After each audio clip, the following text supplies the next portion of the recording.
साथियों, आप सभी को अपने ही YouTube चैनल में दिल खोल करके स्वागत है।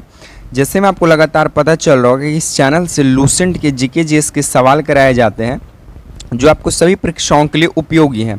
खासकर बीपीएससी शिक्षक भर्ती, बिहार पुलिस, बिहार दरोगा, बिहार एसएससी, रेलवे, बैंकिंग या फिर डिफेंस एग्जाम। अब भारत की किसी भी प्रतियोगी परीक्षा की तैयारी कर रहे हैं तो ये वीडियो आपको लिए रामबाण साबित होगा, क्योंकि हमारे यहाँ इस सवाल का जो है फुल डिस्कशन कराया जाता है और वो भी PYQs प्रश्न रहते हैं। तो आपसे हम यही निवेदन करेंगे कि आप गौर से वीडियो को देखिए। वीडियो पसंद पड़ता है तभी वीडियो को लाइक करेंगे, शेयर करेंगे एंड चैनल को लास्ट में सब्सक्राइब कर जाएंगे। तो चलिए बिना समय को गवाए हुए हम सीधे वीडियो की शुरुआत करते हैं। उससे पहले एक मोटिवेशनल कोट कहना चाहेंगे कि जब आंखों में अरमान लिया, मंजिल को अपना मान लिया, फिर मुश्किल क्या आसान क्या साथियों, ठान लिया तो ठान ले। तो सबसे पहला सवाल आपको स्क्रीन पे नजर आ रहा होगा। सबसे पहला सवाल कहता है कि भारत में ग्रीन रिवॉल्यूशन यानी हरित क्रांति का जो श्रेय है वो किसे दिया गया? वर्मन पटनायक को, MS स्वामीनाथन को, VK मेनन को या BP मेनन को? तो आपको बता दें कि भारत में हरित क्रांति की जो शुरुआत है वो 1966 से 67 के बीच में मानी जाती है। यानी 1967 से 1966 से 68 के बीच में देखी जाती है। और इस वक्त के भारत के प्रधानमंत्री अटल बिहारी वाजपेयी थे। ठीक है। और भारत में हरित क्रांति का जो जनक है वो है MS स्वामीनाथन है। परंतु हरित क्रांति शब्द को दिया किसने? तो हरित क्रांति शब्द को दिए थे विलियम गॉड। कौन दिए थे? विलियम गॉड दिए थे। हरित क्रांति शब्द का जनक विलियम गॉड है, लेकिन परंतु विश्व में हरित क्रांति का जो जनक है वो है नॉर्मन बोरलॉग। ये विश्व में हरित क्रांति के जनक है साथियों। तो भारत में ग्रीन रिवॉल्यूशन हरित क्रांति का श्रेय किसे दिया जाता है? MS स्वामीनाथन को। तो इस प्रश्न का right answer option number B होने वाला है। तो चलिए हम लोग नेक्स्ट सवालों की ओर हम लोग आगे बढ़ते हैं। उससे पहले इसका अगर हम लोग शॉर्ट डिस्कशन की बात करें तो भारत में हरित क्रांति 1960 के दशक में उच्च उपज वाली किस्में HYV यानी हाई यील्डिंग वैरायटी के बीज जो है वो सिंचाई और रासायनिक खादों को प्रयोग शुरू हुआ और इसके जनक माने जाते हैं MS स्वामीनाथन, जिससे हमारे गेहूं और चावल की जो फसलें हैं इसमें सर्वाधिक उत्पादन देखा गया। अगर हम लोग हरित क्रांति की बात करें तो हरित क्रांति का जो प्रवेश है वो भारत में राजस्थान को देखा जाता है, पंजाब को देखा जाता है और हरियाणा के क्षेत्रों में देखा जाता है और कुछ पश्चिम उत्तर प्रदेश के क्षेत्रों में हरित क्रांति को लाकर ट्रायल शुरू किया जाता है। तो यहाँ से आप ये सब सवालों का डिस्कशन देख सकते हैं। चलिए हम लोग नेक्स्ट सवालों की ओर हम लोग आगे बढ़ते हैं। नेक्स्ट प्रश्न की बात करें तो हमारा नेक्स्ट सवाल बोलता है कि भारत का पहला उपग्रह आर्यभट्ट कब प्रक्षेपित हुआ? 1975 में, 1972 में, 1977 में, 1980 में। साथियों, अगर हम लोग 1980 की बात करें तो इस वक्त जो टीवी या फिर टेलीफोन हो गया इसका जो प्रसार है वो जोर शोर से हो रहा था। ठीक है। 1972 की बात करें तो 1972 में शिमला समझौता होता है। 1972 में शिमला समझौता होता है और शिमला समझौता जो है वो भारत और पाकिस्तान के बीच किया जाता है। भारत और पाकिस्तान के बीच किया जाता है शिमला समझौता। 1975 की बात करें तो 1975 में इंदिरा गांधी के शासनकाल में ये इमरजेंसी लगाया जाता है, आपातकाल लगाया जाता है और आपातकाल का जो उल्लेख है वो अनुच्छेद 356 में देखा जाता है। और भारत के जब इंदिरा गांधी के शासनकाल में 1975 में जब आपातकाल लगाया जा रहा था तो उस वक्त के जो राष्ट्रपति थे वो थे फखरुद्दीन अली अहमद हुआ करते थे राष्ट्रपति। तो 1975 में भारत में आपातकाल की घोषणा की जाती है। उसके बाद आपातकाल क्यों लगाया गया था? तो इसके सबसे पीछे बड़ा कारण था, बिहार से रिलेटेड है वो सवाल, और कारण था बिहार में टोटल रिवॉल्यूशन की शुरुआत होना यानी संपूर्ण क्रांति होना। और संपूर्ण क्रांति के जनक माने जाते हैं हमारे JP बाबू, जिनको जयप्रकाश नारायण कहा जाता है। और बिहार वासियों या फिर कह सकते हैं पूरे भारतवासियों इन्हें प्यार से लोक नायक कहते हैं। तो लोक नायक के नाम से हम लोग किसको जानते हैं? ये जयप्रकाश नारायण को, जो कि संपूर्ण क्रांति के प्रणेता हुए। और ये एक छात्र आंदोलन था, जो जाकर आगे भारत में ये चलकर संपूर्ण क्रांति का रूप धारण करता है, जिस वजह से इमरजेंसी लगा दिया जाता है। तो इस प्रश्न का right answer option number A होगा। भारत का पहला उपग्रह आर्यभट्ट जो है 1975 में ही रिलीज किया गया था। और आर्यभट्ट भारत के एक गणितज्ञ के साथ साथ खगोल शास्त्रवी हुए, जिन्होंने भूगोल ये जीरो का आविष्कार किया, और ये कह सकते हैं तारों और पृथ्वी के बीच की दूरी भी सबसे पहले गणना जो है आर्यभट्ट के ही द्वारा किया गया। आर्यभट्ट की बात करें साथियों, तो आर्यभट्ट जो उपग्रह है इसको लॉन्च किया गया था USSR की मदद से, क्योंकि 1991 में जो है वो सोवियत संघ का विघटन हो जाता है, लेकिन उससे पहले वो USSR रहता है। तो USSR के द्वारा आर्यभट्ट का प्रक्षेपण किया जाता है 1975 में। बाकी सारा ऑप्शनों का तमाम ये कह सकते हैं खालसा हो चुका है। बाकी 1980 में जो है वो टीवी, टेलीविजन, टेलीफोन, कंप्यूटर ये सब पर भारत में क्या किया गया, प्रसार बढ़ाया गया। और 1980 में ही देखा गया कि जो भारत है वो उदारीकरण की तरफ जो अपना मुख जो है वो मोड़ चुका है। तो आप नंबर 2 से इतने सारे सवालों को आप राइट कर नोट डाउन खींचकर नोटबुक में रखेंगे। ये सारे एग्जाम आपके SSC के लिए पूछा गया है, तो आप इसे गौर कर से देखेंगे। चलिए हम लोग नेक्स्ट सवालों को हम लोग आगे बढ़ते हैं। उससे पहले अगर हम लोग शॉर्ट डिस्कशन की बात करें तो आर्यभट्ट 19 अप्रैल 1975 को सोवियत संघ से लॉन्च किया गया और यह भारत का पहला कृत्रिम उपग्रह था। चलिए नेक्स्ट बोलता है कि पंचायती राज व्यवस्था की शुरुआत किस राज्य में हुआ? राजस्थान, बिहार, महाराष्ट्र, उत्तर प्रदेश। तो पंचायती राज व्यवस्था की बात करें साथियों, तो ये लागू किया गया था 2 अक्टूबर 1959 ईस्वी को, 2 अक्टूबर 1959 ईस्वी को। और पंचायती राज व्यवस्था जो है ये बलवंत राय मेहता समिति के सिफारिश पर बनाया गया था। और पंचायती राज व्यवस्था बलवंत राय मेहता समिति के सिफारिश पे जो बनाया गया था वो 3 स्तर के थे। कितने स्तर के? 3 स्तर के। ग्राम स्तर पर ग्राम पंचायत, प्रखंड स्तर पर पंचायत समिति और जिला स्तर पर जिला परिषद। तो सबसे पहले पंचायती व्यवस्था की जो लागू किया गया वो 2 अक्टूबर 1959 को किया गया, और वो किया गया था राजस्थान के नागौर जिला में। राजस्थान के नागौर जिला में शुरू किया गया, और उसके बाद 11 अक्टूबर के आसपास आंध्र प्रदेश राज्य में शुरू कर दिया जाता है। बाकी 2 अक्टूबर को क्यों किया गया? क्योंकि पंचायती राज व्यवस्था को गांवों का जो है ना हृदय कहा गया था, और ये सबसे पहले कथन कहने वाले व्यक्ति हमारे राष्ट्रपिता ये महात्मा गांधी थे। इस वजह से इनको ये कहा गया कि यादगार के रूप में हम लोग इस दिन ही जारी करेंगे। तो 2 अक्टूबर 1959 को जारी किया गया। बाकी महाराष्ट्र की बात करें साथियों, तो महाराष्ट्र में आप देखें तो काली मृदा का सर्वाधिक विस्तार होता है, और जहाँ काली मृदा का अधिक विस्तार है तो वहाँ कपास होना जाहिर सी बात है। इसी वजह से काली मिट्टी को हम लोग कपासी मिट्टी भी कहते हैं, और काली मिट्टी को हम लोग चिपचिपी मिट्टी भी कहते हैं, क्योंकि ये ज़्यादा मात्रा में पानी को एब्जॉर्ब कर लेती है, अवशोषित कर लेती है। और जब ज़्यादा मात्रा में मिट्टी अवशोषित करेगी पानी को तो वो दरारें पैदा करेंगी। तो काली मिट्टी को हम लोग कपासी मिट्टी, चिपचिपी मिट्टी और दरार वाली मिट्टी भी कहते हैं। और साथ में काली मिट्टी का एक अन्य नाम है रेगुर मृदा।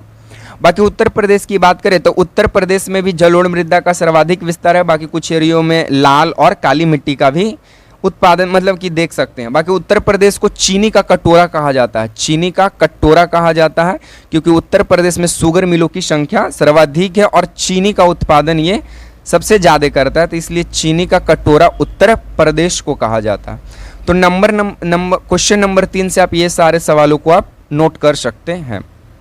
चलिए नेक्स्ट पहले अगर हम लोग बात करें तो ये जो पंचायती राज व्यवस्था, इसको 2 अक्टूबर 1959 को राजस्थान के नागौर जिला में पंचायती राज व्यवस्था को सबसे पहले लागू किया गया था। चलिए अच्छा, आपसे पूछेगा कि पंचायती राज व्यवस्था के विरोधी रहे हैं, तो पंचायती राज व्यवस्था के विरोधी व्यक्ति बाबू डॉक्टर BR अम्बेडकर हुआ करते थे, क्योंकि ऐसे डॉक्टर BR अम्बेडकर का मानना था कि अगर पंचायती राज व्यवस्था को अगर दे दिया जाए ग्रामों में तो ये इसमें जो चुनाव लड़ेंगे लोग वो जाहिर सी जो अमीर लोग हैं जिनकी ज़मीनें ज़्यादा हैं वही चुनाव लड़ेंगे और वही जीतेंगे, और जब वो जीतेंगे तो गरीबों पर शोषण किया जाएगा, तो फिर पंचायती राज का कोई मकसद नहीं रहेगा। तो विरोधी रहे डॉक्टर BR अम्बेडकर, जो कि भारत के पहले कानून मंत्री और संविधान के जनक भी रहे हैं। नेक्स्ट हमारा सवाल बोलता है कि नीलगिरी की पहाड़ियाँ कहाँ स्थित है? उत्तराखंड में, तमिलनाडु में, मेघालय में या असम में? तो उससे पहले अगर हम लोग ऑप्शनों की बात करें, तब मेघालय से आप पहाड़ी याद कर सकते हैं, गारो खासी जयंतियाँ, गारो खासी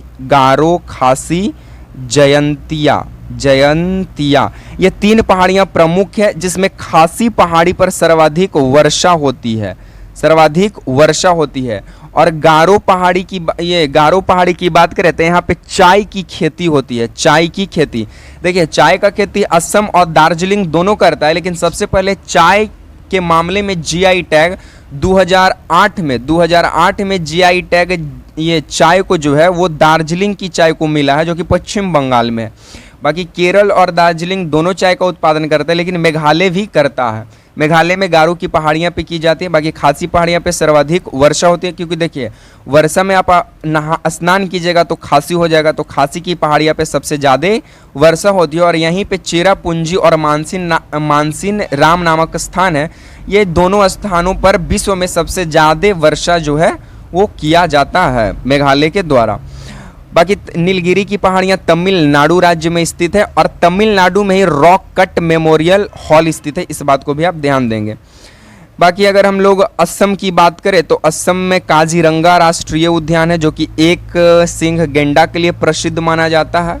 और उत्तराखंड की बात करें तो उत्तराखंड में आप एक चीज़ याद कर सकते हैं, उत्तराखंड में आपका कामेत पर्वत, नंदा देवी पर्वत के साथ साथ उत्तराखंड में एक ये कह सकते हैं, उत्तराखंड में जो है एक जिम कॉर्बेट नेशनल पार्क है, जिम कॉर्बेट नेशनल पार्क, जो कि भारत का सबसे पुराना नेशनल पार्क है, भारत का सबसे पुराना national park Jim Corbett national park.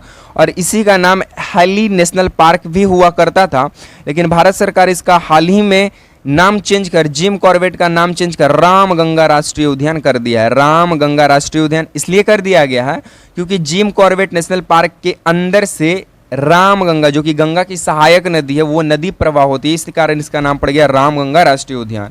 और जिम कॉर्बेट पार्क की जो स्थापना है उत्तराखंड में वो 1945-6 के आसपास किया गया था। तो 4 नंबर आपका सवाल क्लियर हो चुका है। चलिए नेक्स्ट, हमारा 5वां नंबर सवाल कहता है कि चंपारण सत्याग्रह किस वर्ष हुआ। एकदम सबसे इजीएस्ट सवाल है, तो आपको बता दें कि चंपारण सत्याग्रह, आप लोग सही जवाब की ओर आगे बढ़े, 1917 में।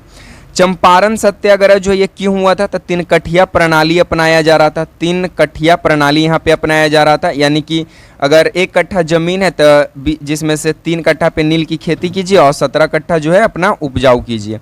जिस कारण यहाँ के जो स्थानीय नेता थे राजकुमार शुक्ल, वो 1916 में एक अधिवेशन होता है, लखनऊ अधिवेशन, जिसकी अध्यक्षता अंबिका चरण मजमूदार करती है। और इसी अधिवेशन में राजकुमार शुक्ला, जो कि बिहार के चंपारण जिला के एक स्थानीय किसान नेता थे, और ये आपके गांधी जी दक्षिण अफ्रीका से हाल ही में लौट कर आए थे 1915 में, तो 1916 में ये जो है मुलाकात ये दोनों को हो जाता है, जिसमें राजकुमार शुक्ल जो है रूबरू कर आते हैं, बिहार के परिचय देते हैं ये आपके महात्मा गांधी से। और महात्मा गांधी ये निर्णय लेते हैं कि अब जो है चंपारण में हम आकर सत्याग्रह आंदोलन की शुरुआत करेंगे। और ये सफल, भारत में गांधी जी का पहला आंदोलन, जहां भारत की आज़ादी का लड़ाई का पहला आग फूंका गया, वो था चंपारण सत्याग्रह। ठीक है, यहीं से गांधी जी ने आज़ादी का पहला लड़ाई शुरू किया। और ये वही बिहार की धरती है जहां पे डॉक्टर राजेंद्र प्रसाद का जन्म भी हुआ है। ठीक है, चंपारण में नहीं हुआ लेकिन बिहार में हुआ। बिहार के किस जिले में हुआ है ये आप लोग कमेंट बॉक्स में देंगे। बाकी चंपारण की बात करें तो चंपारण जिला अपने आप में एक पूरे ऑल ओवर 38 जिला में सबसे बड़ा जिला था, लेकिन बाद में इसको जो है अलग अलग कर दिया गया, एक पूर्वी चंपारण, एक पश्चिमी चंपारण। पश्चिमी चंपारण जिला हमारा नेपाल से बाउंड्री को शेयर करता है, और ये पश्चिमी चंपारण जिला जो है वो किस चीज़ का उत्पादन में अग्रणी है, इस चीज़ का भी आप लोग कमेंट बॉक्स में ही राय देंगे। चलिए हम लोग नेक्स्ट सवालों की ओर हम लोग आगे बढ़ते हैं। नेक्स्ट हमारा सवाल बोलता है कि सुई की घड़ी का आविष्कार किसने किया। तो सुई की घड़ी का आविष्कार क्रिश्चियन ह्यूजेंस किया था। किसने किया था? क्रिश्चियन ह्यूजेंस किया था। बाकी गैलीलियो की बात करें तो गैलीलियो दूरबीन का खोज किया है। बाकी अल्बर्ट आइंस्टीन की बात करें तो इन्होंने एक थ्योरी दिया, उस थ्योरी का क्या नाम था? उस थ्योरी का अच्छा, अल्बर्ट आइंस्टीन जो है सापेक्षता का सिद्धांत भी दिए हैं। ठीक है, अल्बर्ट आइंस्टीन ही दिए थे। ठीक है, E = mc²। ठीक है, बाकी एक लुई पाश्चर हुए, वो क्या किए थे, तो लुई पाश्चर जो है वो पाश्चराइजेशन मेथड, यानी इसका कहने का मतलब है कि अगर कोई भी वस्तु है उसको लंबे समय तक ठीक रखना है तो उसे गर्म कीजिए, इसी प्रक्रिया को पाश्चराइजेशन कहते हैं, जो कि लुई पाश्चर दिए थे। चलिए नेक्स्ट हमारा सवाल बोलता है कि संविधान सभा की पहली बैठक कब हुई। तो संविधान सभा की पहली बैठक 9 दिसंबर 1946 को किया जाता है और इसके पहले अध्यक्ष सच्चिदानंद सिन्हा को बनाया जाता है, जो कि पहले अस्थायी अध्यक्ष थे। बाकी सेकंड संविधान सभा की जो बैठक है वो 11 दिसंबर 1946 को किया जाता है और इसमें परमानेंट अध्यक्ष स्थायी अध्यक्ष जो है वो डॉक्टर राजेंद्र प्रसाद को बना दिया जाता है। ठीक है, चलिए नेक्स्ट बोलता है कि राष्ट्रीय आय का आकलन सबसे पहले किसने किया। तो राष्ट्रीय आय का आकलन 1867 ईस्वी में दादा भाई नौरोजी कांग्रेस के प्रथम पारसी अध्यक्ष थे। कैसे अध्यक्ष थे? पारसी अध्यक्ष। इन्हीं के द्वारा 1867 में राष्ट्रीय आय का आकलन किया गया और इस चीज का और धन निष्कासन का भी सिद्धांत देने का काम दादा भाई नौरोजी ही किए। और दादा भाई नौरोजी का एक प्रमुख पुस्तक है जिसका नाम है the poverty and un British rule in India. बाकी महानलोबिस की बात करें तो हमारा द्वितीय पंचवर्षीय योजना जो है वो महानलोबिस मॉडल पर ही आधारित था। अमर्त्य सेन की बात करें तो इकोनॉमिक्स में इन्हें नोबेल पुरस्कार मिल चुका है। बाकी रघुराम राजन की बात करें तो ये आरबीआई के पूर्व गवर्नर हैं, आरबीआई के गवर्नर ये रह चुके हैं। ठीक है, चलिए नेक्स्ट बोलता है कि बिहार में राजकीय पशु कौन सा है। तो बिहार का राजकीय पशु गौर है, जिसे इंडियन विशॉन भी कहा जाता है। बाकी अगर हम लोग यहाँ से गंगा डॉल्फिन की बात करें तो गंगा डॉल्फिन एकमात्र जलीय जीव, भारत का एकमात्र एक्वेटिक एनिमल जलीय जीव है गंगा डॉल्फिन। तो आप लोग बताइए विक्रमशिला डॉल्फिन अभ्यारण्य कहाँ है? विक्रमशिला डॉल्फिन अभ्यारण्य कहाँ पे है? तो विक्रमशिला डॉल्फिन अभ्यारण्य, इसका नाम में ही उत्तर छुपा हुआ है। विक्रमशिला यूनिवर्सिटी कहाँ था? भागलपुर। तो भागलपुर में ही स्थित है विक्रमशिला डॉल्फिन अभ्यारण्य। अच्छा, अब डॉल्फिन दिवस कब मनाते हैं हम लोग? तो डॉल्फिन दिवस हम लोग मनाते हैं 5 दिसंबर को डॉल्फिन दिवस मनाते हैं। बाकी विक्रमशिला तो बता ही दिए। उसके बाद आपका एक और पूछेगा राष्ट्रीय डॉल्फिन रिसर्च सेंटर कहाँ है? तो राष्ट्रीय डॉल्फिन रिसर्च सेंटर पटना में है, इस बात को भी आप ध्यान देंगे। बाकी यहाँ से एक और सवाल आपसे पूछ सकता है, विक्रमशिला यूनिवर्सिटी जो है ये भागलपुर में स्थित है और इसको किसने बनाया था? तो इसको बनाया था पालवंश के राजा गोपाल ने। किसने बनाया था? गोपाल या धर्मपाल। आप लोग कमेंट बॉक्स में देंगे, दोनों में से गोपाल किए थे या धर्मपाल विक्रमशिला यूनिवर्सिटी की स्थापना। ठीक है, धर्मपाल या गोपाल, कमेंट बॉक्स में आंसर देंगे। चलिए, इस सीरीज का लास्ट प्रश्न 10 नंबर सवालों की ओर हम लोग आगे बढ़ चुके हैं और हमारा 10वां नंबर सवाल कहता है कि थर्मामीटर का आविष्कार किसने किया था? Pasteur, Galileo, Newton, Thomson. तो आपको बता दें कि थर्मामीटर का आविष्कार जो है ये गैलीलियो के ही द्वारा किया गया था। बाकी दूरबीन का भी खोज गैलीलियो के ही द्वारा किया गया। बाकी जे थॉमसन की बात करें तो जे थॉमसन जो है वो इलेक्ट्रॉन का खोज, इलेक्ट्रॉन यानी ई के पावर नेगेटिव का भी खोज जे थॉमसन के द्वारा किया गया। अच्छा, प्रोटॉन का खोज किसके द्वारा किया गया बताइए? तो चैडविक के द्वारा जो है प्रोटीन का खोज किया गया था। रदरफोर्ड के द्वारा नाभिक का खोज किया गया था। ठीक है, पाश्चर के द्वारा पाश्चर का पूरा नाम लुई पाश्चर है और लुई पाश्चर के द्वारा पाश्चराइजेशन मेथड का खोज किया गया। बाकी न्यूटन जो है वो न्यूटन ने प्रिंसिपिया बुक में अपना न्यूटन के जो 3 नियम है उसका उल्लेख करता है और न्यूटन का जो प्रथम नियम है उसको जड़त्व का नियम भी बोलते हैं। ठीक है, इस बात को भी आप लोग ध्यान देंगे। बाकी इसमें कुछ डिस्कशन लाइक बचा नहीं है, तो इसका शॉर्ट डिस्कशन की बात करें तब 1593 में गैलीलियो ने थर्मास्कोप बनाया जिसे आगे चलकर आधुनिक थर्मामीटर कहा गया। तो साथियों, आज को हम सीरीज को यहीं पे विराम देंगे। बाकी आपको ये वीडियो डिस्कशन के अकॉर्डिंग कैसा लगा आप लोग आंसर कमेंट बॉक्स में देंगे। बाकी वीडियो पसंद आया तो वीडियो को लाइक कर दें, वीडियो को शेयर करें एंड चैनल को सब्सक्राइब करना मत भूलिएगा। तब तक पढ़ते रहिए, मस्त रहिए। इसी तरह के सीरीज के साथ मिलेंगे नेक्स्ट वीडियो में। तब तक के लिए आप तमाम साथियों को जुड़ने के लिए जय हिंद, वंदे मातरम।